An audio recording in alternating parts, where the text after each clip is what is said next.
Pues muchas gracias a ustedes por invitarme a charlar sobre temas que me apasionan tanto como es el del pan de muerto, ¿sí? Los que me conocen años saben que Tina tanto comer como hacer pan de muerto. Entonces es una de mis formas de vivir el ritual de estos días. Son días pues donde desde niña yo sentía que se abrían portales al otro mundo, ¿no? Son días mágicos, ¿no? Que vives desde la infancia. Entonces son días muy bonitos y me honra mucho estar aquí con ustedes en la Universidad de Guanajuato, un lugar además tan bonito. Pues vine a platicarles sobre por qué terminé estudiando el pan de muerto. Me preguntaba ahorita el colega de aquí de la Universidad de Guanajuato que, o sea, cómo lo vinculaba con mis temas de estudio. Es que resulta que yo comencé estudiando a don Juan Tenorio, ahí por el 2005, me aventuré a buscar don Juanes de carne y hueso en expedientes del Archivo General de la Nación, en expedientes de la Inquisición. Ayer les comentaba un caso maravilloso de un don Juan de 1590 que me encontré en un expediente inquisitorial. Y bueno, pues esto me llevó mucho a terminar también estudiando sobre el Día de Muertos, porque don Juan Tenorio pues es una obra emblemática del Día de Muertos. Y bueno, pues el convite macabro, que ayer hablábamos, que es el momento en que don Juan Tenorio come de la comida del muerto, ¿no? O sea, participa de esta comida macabra, pues es algo que es muy importante en la celebración del Día de Muertos, al menos no solo en España, en México lo vemos con el pan de muerto. Ayer les comentaba que el alimento se vuelve como un conducto para contactar con ese otro mundo, ¿no? Entonces, por eso, en el caso de don Juan Tenorio, pues el convite macabro, el muerto lo invita a comer, pues vinagre, hiel, uñas de muertos, ¿no? Dedos de los muertos que estaban en el panteón, arañas. Es toda una cena de Halloween actualmente, ¿no? Que vemos en YouTube. ¿Cómo cómo preparar bocadillos para Halloween? Bueno, pues eso es en El Burlador de Sevilla, que es la obra de 1630. Eso es la comida que se le da a don Juan Tenorio, ¿no? Aquí no es un encuentro con el otro mundo fortuito, afortunado, es un encuentro amargo, es un trago amargo el que va a vivir don Juan Tenorio. Y en el caso de nuestra tradición del Día de Muertos aquí en nuestro país, pues este encuentro con el otro mundo en el que la comida juega un papel primordial, es el conducto también para contactar con ese otro mundo, pues son encuentros muy bendecidos, son encuentros de mucho amor y mucho erotismo. En términos de Georges Bataille, hay un gran erotismo en el acto simbólico, porque hay una antropofagia simbólica en el pan de muerto, hay una antropofagia simbólica. En el comer ese pan de muerto hay un gran erotismo. Y ahorita vamos a explicar por qué. Pero bueno, comenzamos diciendo también por qué me adentré al tema del pan de muerto, además de que ya les dije que me encanta hacer el pan de muerto en estas fechas desde que soy niña y actualmente el ritual lo vivo con mi hijo, que también le fascina hacer el pan de muerto. Bueno, pues es como una crítica, una autocrítica, ¿no? Los historiadores nos criticamos en estar obsesivos con los orígenes, ¿no? Mark Bloch decía, es el ídolo de los orígenes, pensamos que con el origen, bingo, ya encontramos la solución a todo y a veces no hay un origen, a veces se trata más bien de un proceso, más que de un origen. Y es el caso del pan de muerto, no es exactamente un origen, pero ¿por qué estaba yo obsesionada con este origen? Porque hace como 3 años, ¿no? Más desde la pandemia para acá, yo veía que se posteaban en Facebook y un montonal de estas infografías en donde se hablaba mucho de que el pan de muerto viene de una tradición prehispánica, además de sacrificios mexicas. Y yo decía así como, ¿dónde se sacaron ese dato? O sea, me parecía muy insostenible, ¿no? Desde ahí comencé con esa inconformidad y empecé a investigar la historia. Y luego se aventaban como simbolismos así que de verdad se los inventaron, se los sacaron de la manga. O sea, pero me imagino al chavo que estaba haciendo ahí su infografía para subirla a Facebook, ¿no? Pues ponle que la rueda es circular porque es el ciclo de la vida y la muerte y tiene 4 huesitos porque son 4 dioses mexicas, güey. O sea, piensa que es el panteón azteca, ¿no? O sea, no, eso se lo inventaron, de verdad, fue algo que se inventaron, pero que circuló tanto en redes que se volvió una verdad, ¿no? A veces se circula tanto pues sí, como una noticia, un fake, y la gente lo cree que de verdad se vuelve una verdad, ¿no? Como este origen también prehispánico del pan de muerto, diría la doctora Elsa Malvido, el origen prehispánico. Ella hablaba en general del altar de muertos, ella decía que no es prehispánico. Yo pienso que sí, hay un sincretismo, la verdad. Francamente, les adelanto, yo no coincido con Elsa Malvido del todo. Pero bueno, el asunto es que Elsa Malvido decía que el altar de muertos es una invención del cardenismo, ¿no? Entonces, pues esta historia de que el pan de muertos prehispánico es una historia inventada en redes sociales hace 3, 4 años, con simbología y todo, Vean, representan los 4 puntos cardinales del calendario azteca, relacionados con 4 deidades, Quetzalcóatl, Xipetote, Tlaloc y Tezcatlipoca. O sea, me fascina, A mí me imagino al que estaba haciendo esa infografía bien clavado en, sí, a huevo, son los 4 elementos de… No, o sea, no, eso no es. Déjenme les digo que no es. Perdón. Pero bueno, y entonces es un mito insostenible, dice Alberto Peralta Legarreta. Es el investigador más importante actualmente, yo creo, de la historia de la cocina mexicana.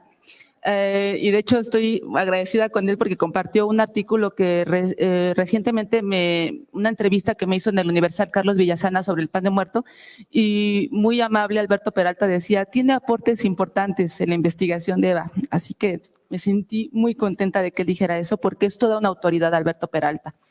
Él es el que ha estudiado el origen del pan de muerto de una manera seria, no como la que están circulando en las redes, ¿no? O sea, de una manera seria.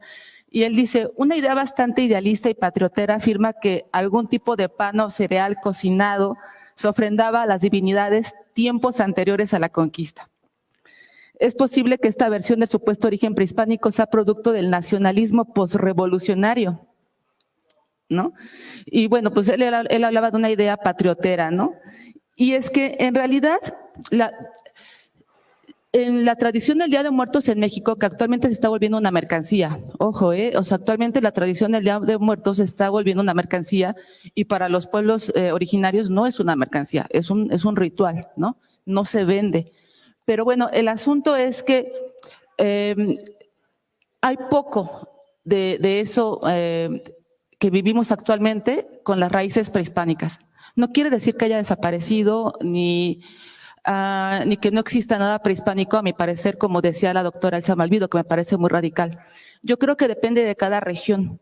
Y hay regiones en México donde de verdad sí tienen más raíces prehispánicas, ¿no? O sea, las regiones de Chiapas, de Oaxaca, ¿no? Veracruz, creo que sí ahí podemos encontrar más raíces prehispánicas de la tradición del Día de Muertos, pero en otras hay muy poco de lo prehispánico, ¿no? Sobre todo en sitios, yo creo que aquí como del Bajío, en donde había una población más criolla, más española, pues la tradición responde a elementos más católicos que prehispánicos, ¿no? O sea, depende de la región, esa sería mi respuesta. Pero lo que sí le concedo a Elsa Malvido es que la tradición del Día de Muertos en el mundo prehispánico era muy diferente. O sea, de entrada… no tenían una fecha, así como actualmente nosotros, para festejar a los muertos propiamente. Había muchas fechas en sus veintenas, en su calendario, que respondían no a un festejo propiamente de muertos, sino que cada veintena del calendario prehispánico estaba dedicada a un dios diferente y en esas veintenas se hacía un culto a personas que habían muerto con causas relacionadas con esa deidad en específico. Por ejemplo, en el mes, sí, de quizá julio, agosto, ¿no? ¿Por qué les comento que quizá? Porque también hay mucha controversia en adecuar las interpretaciones que hicieron los frailes evangelizadores del calendario prehispánico al católico romano, ¿no? O sea, hay mucha controversia. Pero se cree que por ahí de mediados del año, incluso por la entrada del verano, ellos, los mexicas, comenzaban a tener un pequeño festejo a los muertos por razones acuáticas. Es decir, personas que habían muerto ahogados, que habían muerto por un rayo, que habían muerto por alguna razón que tuviera que ver con el agua y con Tlaloc. Era una veintena dedicada a Tlaloc, y entonces se adoraba a los montes, y entonces también se hacía un pequeño culto a los muertos por esta razón. Porque en el mundo prehispánico tu conducta no determinaba dónde te ibas. Si te portabas bien, te ibas al cielo; si te portabas mal, te ibas a un infierno; o si te portabas más o menos, te ibas a un purgatorio. No lo había. Allí la causa para determinar a dónde te ibas al morir era no tu conducta, sino tu forma de morir. Entonces, si morías por algo acuático, te ibas al Tlalocan, que era el paraíso de Tlaloc. Si morías en combate, en guerra o en un parto, porque a las mujeres que morían en parto se les consideraba guerreras, te ibas a acompañar a Huitzilopochtli en la bóveda celeste, ¿no? En su diario andar por la bóveda celeste. Si morías de bebé un neonato, te ibas a un paraíso que es el más padrísimo y más fumado de la cosmovisión prehispánica, de verdad. Se me hace así padrísimo. Imagínense un paraíso donde hay un árbol que en vez de frutos caen chichis de ese árbol. Y chichis es la palabra correcta porque es la palabra náhuatl. O sea, en vez de frutos había colgando senos, y los niños, bebés, están chupando su tetilla, colgados también a su vez de estos senos. Entonces, se me hace la cosa más loca y más chida que pudieron imaginar los mexicas, el paraíso de los bebés, ¿no? Y si algo hemos de conceder a esta tradición sincrética que hay en México, o sea, yo con Elsa Malvido no coincido en que no hay nada prehispánico. Sí hay algo prehispánico. Por ejemplo, en España, en el mundo europeo católico, el 1 de noviembre no es día de fieles difuntos, es día de todos los santos. Ahorita vamos a hablar de eso. ¿Quiénes son los santos? Los mártires, los primeros mártires que murieron por el cristianismo. Y aquí en México, el 1 de noviembre nadie piensa en esos mártires. Pensamos en que llegan los niños. Y aquí en México recibimos a los niños, y en las ofrendas les ponemos desde juguetitos, dulcecitos, que me parece la cosa más tierna y más amorosa de la expresión de la muerte en México, esta situación de los muertos niños que llegan el 1, ¿no? Entonces aquí sí, claro que hay un sincretismo. O sea, ahí, perdona la doctora Elsa Malvido, pero el día el 1 en México es el día de los niños. Y eso es algo que que tiene una gran raíz prehispánica, ¿no? Y que tiene que ver con este imaginario de un árbol lleno de chichis, ¿no? Pero bueno, había muchos paraísos, es lo que les quiero decir, o muchas moradas del más allá, y que tenían que ver con tu forma de morir. Los que morían por causas naturales, por vejez, ¿no? Sí, iban al Mictlán, que era una cosa súper loca. O sea, actualmente dicen todo el mundo, yo quiero morir de cosas naturales, ¿no? O sea, la muerte soñada actualmente en nuestra sociedad, que evita el dolor a toda costa, moderna y hedonista, pues todos queremos morir de viejitos en la cama y durmiendo, ¿no? O sea, nada de estar intubado en el hospital, no. En nuestra cama y durmiendo, y ya viejitos, cuando hayamos vivido mucho.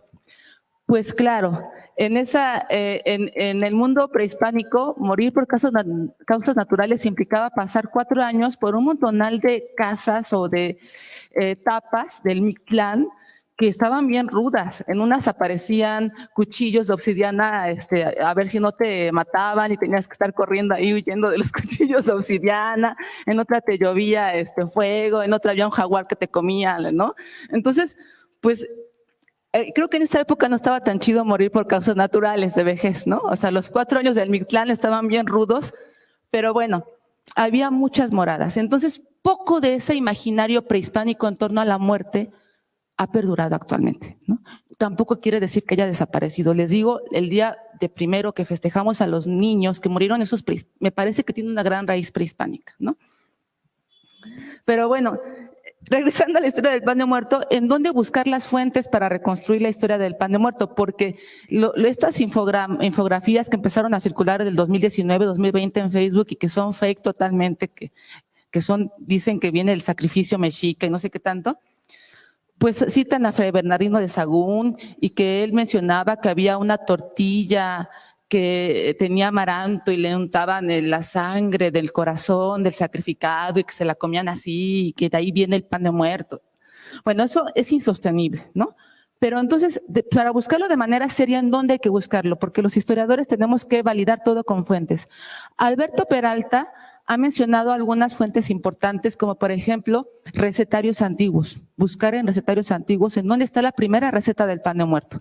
Y Alberto Peralta se dio cuenta que la primera receta del pan de muerto es muy moderna, data de 1945, en el recetario de Josefina Velázquez de León, 1945.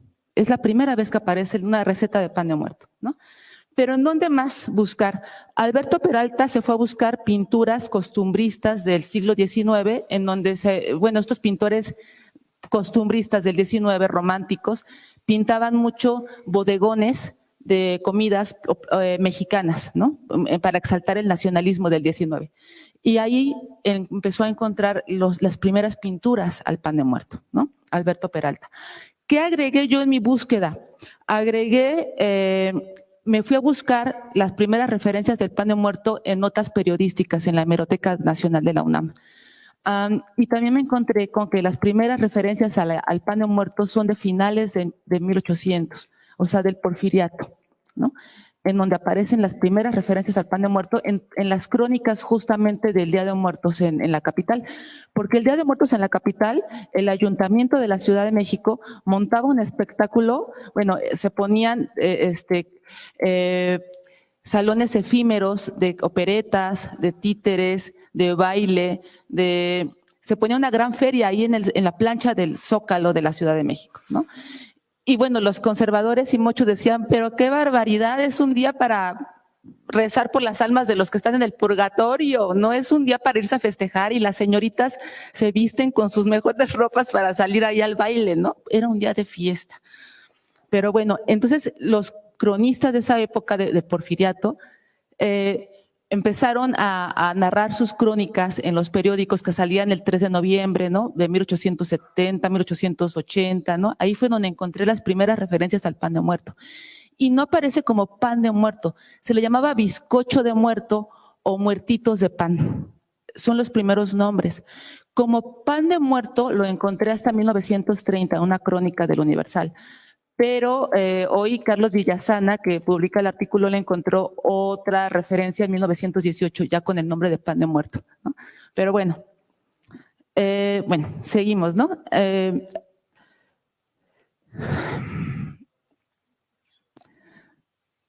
Les comentaba justamente que hay que buscar la historia del pan de muerto, también insertarla en la historia de la gastronomía de estas fechas en el mundo europeo, ¿no? Hay crónicas de finales del 19, por ejemplo, un Fortuno escribía en el periódico 19, dice, para celebrar este fúnebre aniversario recurrimos al estómago. Nuestro pueblo en esto es muy español. La Semana Santa se harta de peces raros, la Nochebuena toma la ensalada de betabel y sus cacahuates, las Pascuas almuerza barbacoa y el Día de Muertos es preciso comer fruta y mucho dulce. Los dulces tienen figura de calaveras y de ánimas del purgatorio, ¿no? Esta idea de fabricar dulces con figuritas de calaveras la diseñaron las monjas en el virreinato colonial. No era pan, eran alfeñiques, eran dulces, que sí que rememoraban a las reliquias de los santos, porque el 1 de noviembre en España no es el Día de los Niños Muertos, es el Día de los Santos. Entonces, ¿cómo se veneran los santos en España? Pues venerando sus huesos, sus reliquias, que se exhiben ese día afuera de las parroquias, de las catedrales, para que todo el mundo vaya a verlas. Y aquí en México, en el periodo colonial, se hizo lo mismo. Afuera de la catedral se sacaban las reliquias de los santos que estaban en la catedral y que todavía está la capilla de reliquias en la Catedral Metropolitana y en el Zócalo. Se sacaban. Y la gente, así como el Jueves Santo, que es clásico que te ibas con tu familia a estar visitando parroquias, ¿no? Y la visita de las 7 parroquias. El 1 de noviembre, la gente se iba a visitar un montonal de parroquias y la idea era ir a ver esas reliquias. Se pensaba que entre más reliquias visitaras, más pecados se te perdonaban. Y entonces tenías más chance de no terminar en el purgatorio, sino terminar en el cielo. Y entonces llevaban la cuenta, o sea, es que yo ya visité tantas reliquias, entonces haciendo la sumatoria me quedan 7 años de purgatorio. Voy por otras 5 parroquias más a ver si se me reducen a 3, ¿no? La gente estaba así. Afuera de estas parroquias, las monjas vendían justamente dulces que simulaban las reliquias de estos santos y que de ahí vienen las calaveritas de azúcar, ¿no? Estos dulces son anteriores al pan, pero provienen de Europa. Ahí sí le concedo al Samalvido. Primero fueron los dulces de calaveritas en Europa y luego ya se saltó al pan de huesitos que se hace en Europa, en España. Bueno, en Italia está el pan de Morty, en Inglaterra está el Black Soul. Bueno, hay muchas variedades de panes que tienen que ver con formas de huesos para estos días que también en Europa, antes del cristianismo, pues ¿qué se festejaba en esta época? El levantamiento de las cosechas. Era el fin del calendario agrícola, el levantamiento de las cosechas, ¿no? Y entonces tiene mucho sentido que comamos cosas dulces en esa época, porque si yo ya coseché un montonal de frutas, se me va a echar a perder. ¿Cómo la conservo? Pues haciéndola en conserva, mermeladas, confites, ¿no?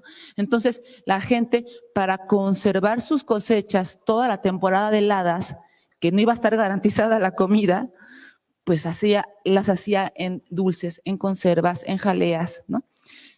Y de ahí viene también la tradición, pues, de comer en esta época mucho dulce, ¿no? Bueno,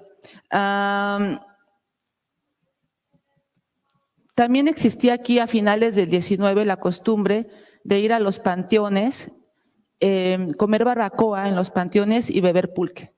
Y era como una costumbre que venía desde finales de la época colonial, en donde toda la gente se embriagaba en los panteones con pulque y, bueno, que perdura hasta la fecha. ¿No? Barbacoa y pulque, la combinación ganadora del Día de Muertos en México.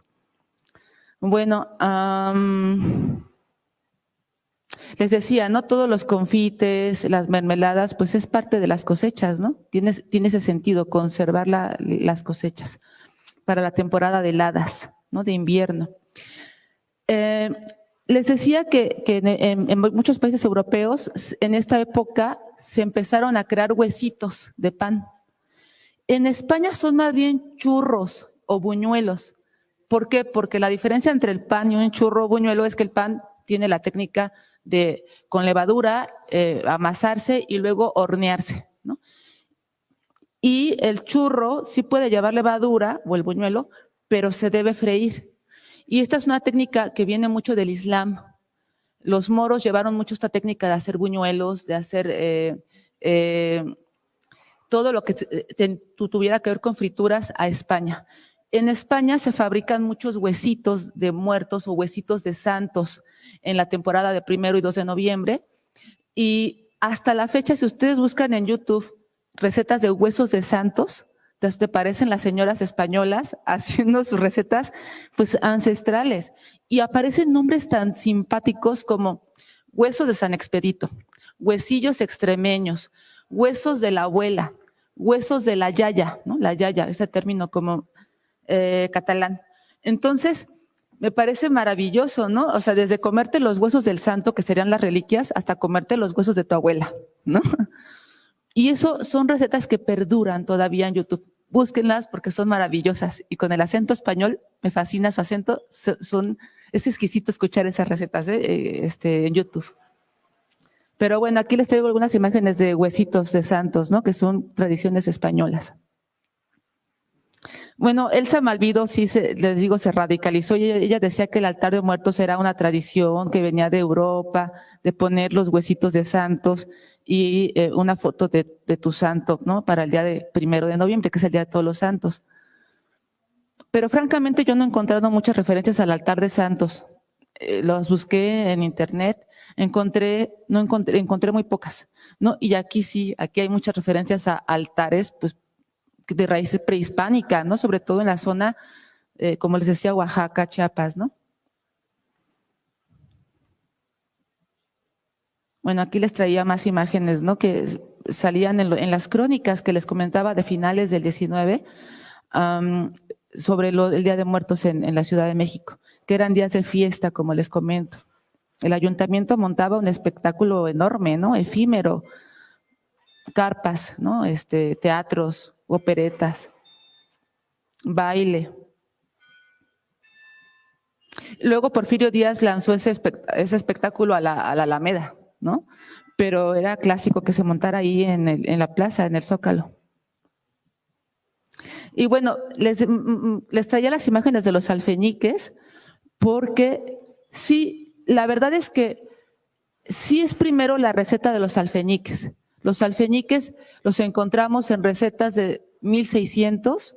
Hay un recetario, por ejemplo, del cocinero del rey en España, en donde ya aparecen estos alfeñiques, que también son como una mezcla de mazapanes que vienen del mundo árabe, ¿no? Y que tienen que ver con la cosecha también de finales de octubre de almendra. La almendra se cosecha, se muele, se hace polvito, se mezcla con aceite, con algún tipo de miel, y se fabricaban figurillas de huesos de santos, ¿no? De reliquias. Y de allí, pues, luego se saltó a hacerse panes de huesos o buñuelos de huesos, ¿no? Virginia García Costa es una de las investigadoras más importantes del tema de la historia del pan en México. Y bueno, cuando me puse a investigar a Virginia García Costa, me encontré con que pues el pan en el siglo XVIII, en el siglo XVII en México, es lo más rústico y simple que se imaginan. El pan, la variedad enorme de pan dulce no existió en la época colonial, tal vez vino en el Porfiriato, ¿no? En la época colonial, ¿qué había? Pues eran panes salados, eran panes simples, redondos, que tenían el sello del ayuntamiento.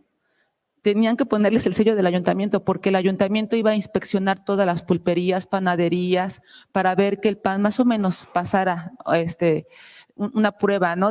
Sería como la Profeco de aquella época, ¿no? Si pasaba los niveles ahí más o menos de que estaba bien el pan, ¿no? Entonces no había como ese pan dulce. Pero a finales del siglo XVIII llegan muchos cocineros franceses acompañando al virrey de Villagigedo, el segundo conde de Villagigedo aquí a la Nueva España, y es posible que ellos hayan traído la receta del bizcocho francés, que ya no era, el bizcocho era como un pan con mucha mantequilla, azúcar o dulce, ¿no? Que por lo tanto era un pan muy costoso para pues momentos muy especiales, porque aparte en esa época el azúcar pues era muy costosa, ¿no? Por ahí hay un estudio sobre el azúcar de un antropólogo que es Sidney Mintz, y habla de que pues era un producto de lujo el azúcar, ¿no? Entonces estos panes dulces con mucha mantequilla, que eran los bizcochos, los trajeron los franceses. Es muy posible que los hayan traído los franceses que acompañaron al virrey al segundo conde de Villagigedo a finales del periodo colonial. La receta del pan de muerto, como dice Antonio Legarreta, es un bizcocho. Pero a pesar de que ya empiezan a aparecer recetas del bizcocho, todavía no aparece la forma del pan de muerto, ¿no? Hasta el siglo XX, en un recetario, ¿no? Este es el recetario en donde les menciono que aparece es el cocinero del virrey, del rey, perdón, en donde aparece pues estas primeras recetas de alfeñiques, de calaveritas, ¿no? De dulces para estos días de todos los santos y fieles difuntos, ¿no? Y bueno, les traía las imágenes de las reliquias porque son impresionantes. Son impresionantes. Yo digo, bueno, esta historia del sacrificio que se quisieron inventar no le quita nada, o sea, la historia verdadera del pan de muerto que tiene que ver con el culto a las reliquias en España, de verdad que no le pide nada a la historia del sacrificio que se inventaron, ¿no? Vean las reliquias, el culto a las reliquias es algo impresionante.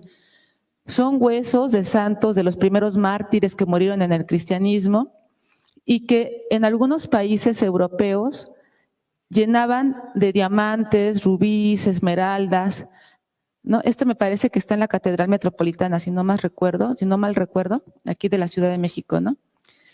Bueno, estas son reliquias de de santos alemanes. Vean qué decoración tan exquisita. Es que son impresionantes. De ahí viene también el que las calaveritas de azúcar que compramos ahora en los mercados, pues tengan un montonal de lentejuelitas y de cositas así brillosas, pues porque se llenaban de alhajas, de rubíes, de esmeraldas. Y vean qué lujoso y qué costoso era adornar una reliquia de santos. Este es un santo alemán, y que justamente Lutero va a criticar el culto a las reliquias, va a decir que es un business, un negociazo de la Iglesia Católica, y de ahí va a ser una de sus principales causas para reformar la Iglesia, y él hacer su propia Iglesia reformada, pero son estos santos, miren, de Alemania. Vean, o sea, esto está impresionante, ¿no? Entonces, pues a los creadores de este mito de que viene del sacrificio, pues ojalá se encuentren con estas reliquias, porque me parecen incluso un poco más impresionantes que le da el sacrificio, ¿no? El pan de muerto viene de estas reliquias, ¿no? Es un culto a las reliquias. Los huesos de santos que se hacían de pan y que se siguen haciendo en España, pues son huesos de santos, o sea, son huesos de reliquias en forma de, con materiales comestibles, ¿no? En este caso pan. Y bueno, pues les decía, ¿no? Que en España la Iglesia Católica no acepta que las almas salen y que te van a visitar y que no. Más bien las almas están en el purgatorio y es un día para rezar para que salgan del purgatorio. Tú rezas, les haces misas, les prendes velas y vas a ayudar a que salgan del purgatorio, y de paso también ayudas a que tú no estés tanto tiempo en el purgatorio, ¿no?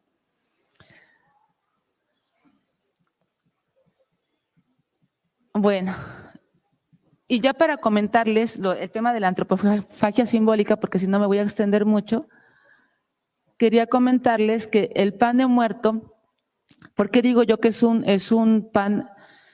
ritual muy erótico? Porque, bueno, el hecho de que el pan represente al muerto es una antropofagia simbólica. Tú te estás comiendo al muerto, ¿no? Y en ese comerte al muerto te estás fusionando con el muerto. Pero a su vez, no solamente te comes al muerto, también te estás comiendo a las lágrimas, porque el pan de muerto tiene estos huesitos del muerto y tiene además lágrimas. Y a mí me parece lo más impresionante del mundo que te comas esas lágrimas. No te estás comiendo las lágrimas del muerto, te estás comiendo las lágrimas del vivo, porque es una forma de ritualizar la tristeza. Este día te permites tener contacto con tu dolor y con tu tristeza, con tu duelo. Es un dolor permitido y es un dolor ritualizado. Según un antropólogo, el antropólogo del dolor, André Le Breton, este antropólogo francés, que ha hecho una antropología maravillosa de las emociones y entre ellas antropología del dolor, él hablaba de que podemos encontrar a veces una erotización del dolor. Por ejemplo, él hablaba en los bailes, y eso yo lo veía muy, muy claramente en la salsa, ¿no? ¿Quién no escucha las canciones de la salsa y son canciones sumamente dramáticas, trágicas, tristes, de desamor?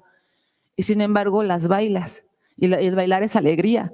Pero cuando tú te reparas en que lo que estás bailando es algo sumamente trágico y triste, o sea, la canción, la letra de la canción, pues lo que dice André Le Breton es que estás erotizando ese dolor. Pues un poco así también ocurre con el pan de muerto. Al comerte esas lágrimas hay una erotización de ese dolor. Y en términos de Georges Bataille, miren, Georges Bataille es un antropólogo que hablaba del erotismo. Para él el erotismo es justamente el proceso en el que dos seres discontinuos o finitos se fusionan para lograr estar en el discontinuo, para lograr ser infinitos por un instante pequeño.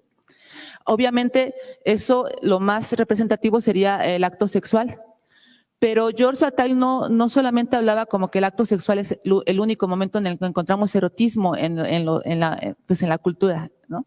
Sino también él hablaba en algunos momentos como el fútbol. Él hablaba que en los estadios hay una suerte de erotismo porque las masas se fusionan, las porras se fusionan, ¿no? Para ir a su equipo. Entonces, Yo encontraba mucho erotismo en el pan de muerto porque cuando tú te estás comiendo al muerto hay una fusión con ese muerto. Y en ese día te permites contactar con ese muerto a través del alimento. Te estás fusionando, ¿no? Entonces lo veo muy erótico el ritual de la antropofagia simbólica que implica el pan de muerto, ¿no? Y bueno, es que yo les traía un montonal de cosas, pero no me quiero extender mucho igual y escucharlos. Nada más les enseño como las imágenes, ¿no? De los periódicos que consulté, que son el Diario del Hogar de finales del 19, ¿no? El Universal.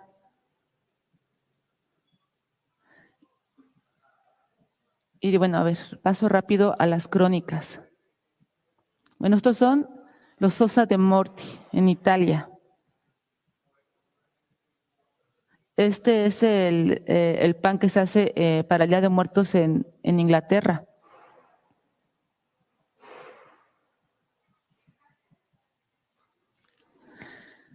Bueno, las referencias más antiguas del pan de muerto provienen de finales del 19 y son de periódicos. Aún no se llamaba pan de muerto, sino que lo que encontré es que se llamaba bizcocho de muerto o muertitos de pan.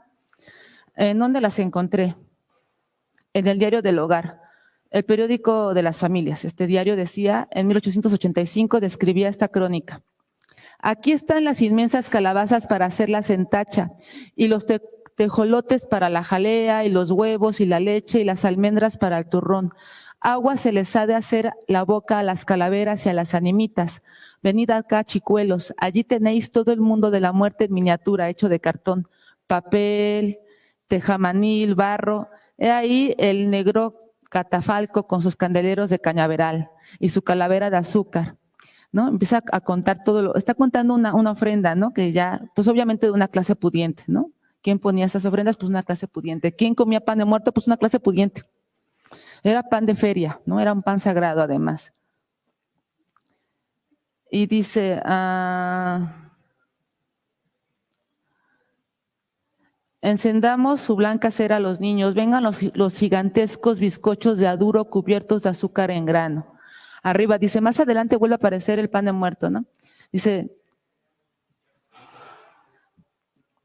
hablan del bizcocho de muerto o del bizcocho de aduro, o sea, hasta sabemos que costaba un duro, ¿no? Y que se vendía ¿en dónde? En la feria que se montaba en el Zócalo. Era un pan de feria, que también tiene que ver con un pan sagrado, un pan de día sagrado, ¿no? Un año después, en 1886, este mismo periódico publicaba los ecos de semana de fieles difuntos. La Feria de Muertos en el Zócalo se ha visto muy favorecida por los niños y los que ya no lo son, y se han vendido muchos entierros de garbanzo, ofrendas de cera y muertos de pan. O sea, se llamaban muertos de pan en esa época, ¿no? Hasta 1930 yo encontré que aparecía con el nombre de pan de muerto.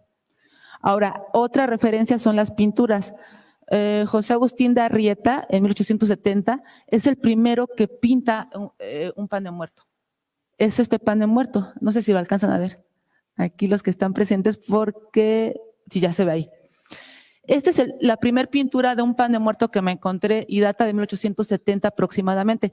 Este pintor costumbrista no firmaba sus cuadros ni los fechaba, pero ese es el periodo en que él pintó, en 1870, un poquito antes del Porfiriato, y vemos ya la forma clásica del pan de muerto. Miren, vean, está en el centro, pues lo que ahora consideramos que es el cráneo, los huesitos, las lagrimitas, y hay un montonal de pues estas figuritas que yo me sigo encontrando en panes actualmente que son como cruz, ¿no? Miren, este es un pan actual, estas formas tan bonitas de cruz que se hacen aparecen en el pan de Arrieta, ¿no? De 1870.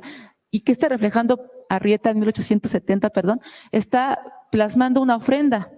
Fíjense, tiene cirios, tiene el pan de muerto, tiene la calabaza de Castilla, tiene flores de cempasúchil, tiene pues mandarina, que está representando una ofrenda, ¿no? ¿Quiénes ponían estas ofrendas? Pues las clases pudientes, ¿no? Obviamente. Obviamente también el pan de muerto. Los indígenas también ponían sus ofrendas, pero eran distintas, ¿no? Esta es como una ofrenda más fifí, ¿no? Diríamos. Este es un pan que me encontré actualmente que me parece que se parece mucho al de Arrieta, ¿no?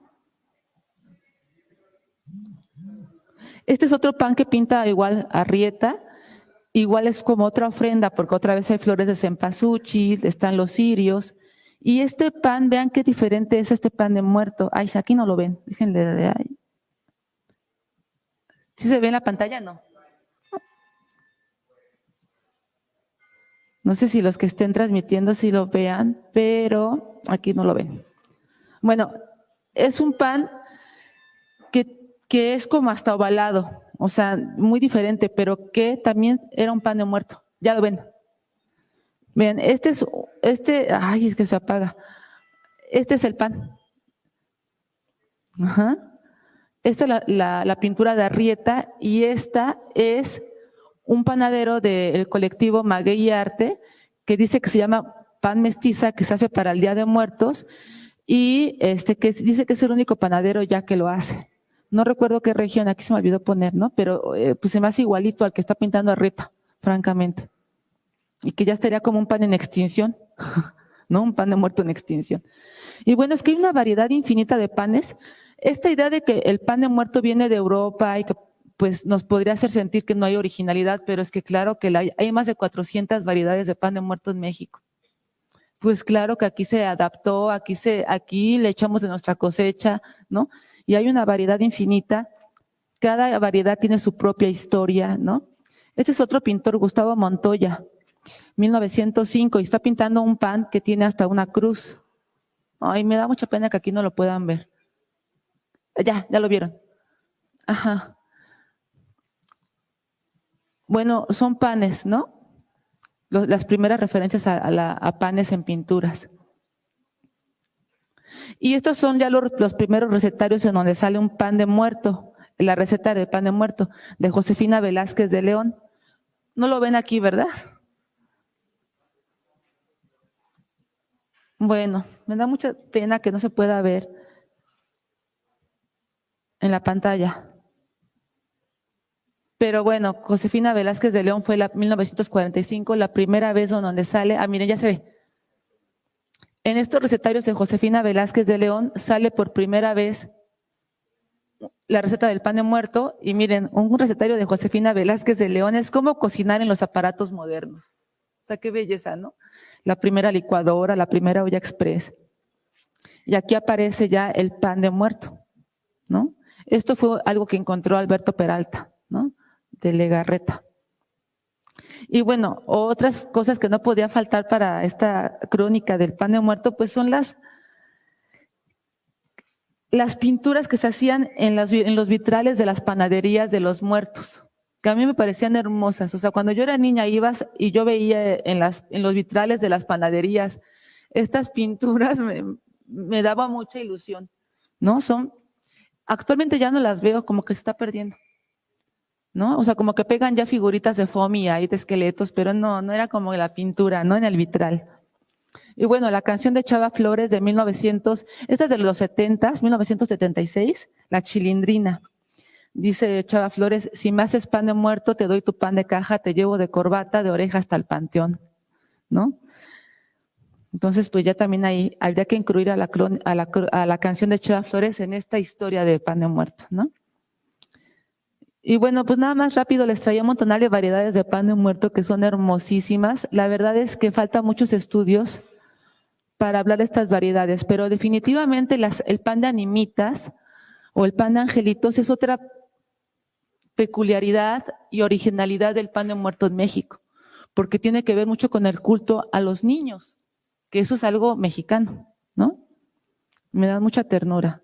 Vean, ay, es que no se ve aquí en la pantalla, ¿verdad? Ojalá que en la transmisión se pueda ver. Pero hay un pan así hermosísimo de una mamá abrazando a su hijo y digo, qué belleza, qué ternura, cuánto amor hay en ese pan, ¿no? O sea, es un pan de mucho amor. Pues las tantahuahuas, ¿no? De Ecuador, de Perú, el pan bordado de Oaxaca, de Mitla, ¿no? Es que son tantas variedades que pues claro que México tiene su originalidad, que sí puede ser una tradición que vino de España, de Europa, para venerar a las reliquias de los santos, pero aquí terminó volviéndose otra cosa, ¿no? Aquí hay mucha originalidad en nuestro pan de muerto. Entonces, no se piense que porque viene de Europa es una vil copia chafa y ya, ¿no? Aquí se le metió mucho de nuestra cosecha. El pan de animitas, pues tiene también que ver con el culto a la muerte niña, ¿no? Recordemos que aquí hay un montonal de fotos de niños que morían y que se vestían de santos. Ay, no las pueden ver las fotos aquí en el auditorio y me da mucha pena. Espero que los que están en la transmisión sí. Pero bueno, pues el pan de animitas tiene que ver con esto, con el pan de los angelitos, de los niños que murieron, y tiene que ver con la fotografía post-mortem de niños, ¿no?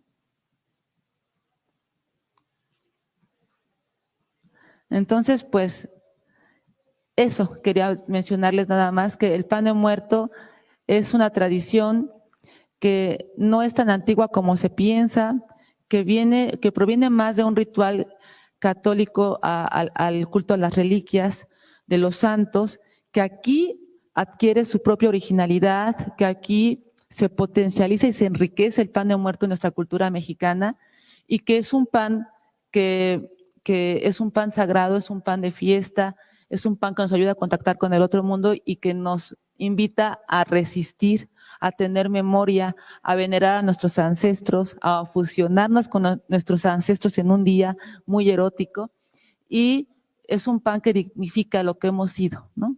Entonces, pues, larga vida al pan de muerto. Muchas gracias.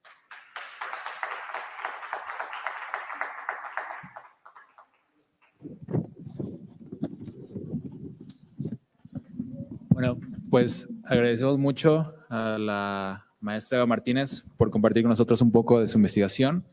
¿Y hay alguien que tenga alguna pregunta sobre el tema? Uh-huh.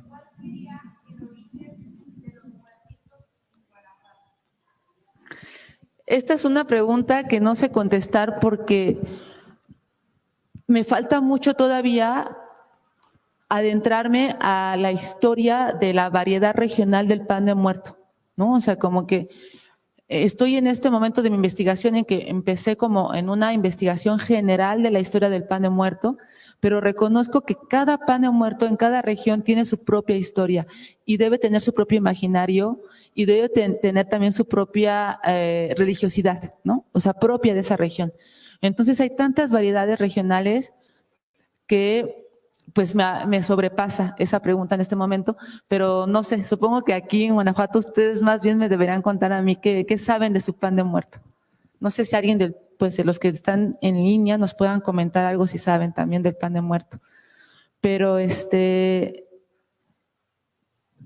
visto algunas fotos de panes de muerto en Guanajuato y sí, algunos son de animitas. No sé ustedes que son de Guanajuato si me pueden decir algo más. ¿Hay alguna otra pregunta o no? ¿Algún comentario? Bueno, pues agradecemos mucho a quienes nos acompañaron de manera virtual y presencial en esta charla y que tengan un buen día. Muchas gracias. Hasta luego.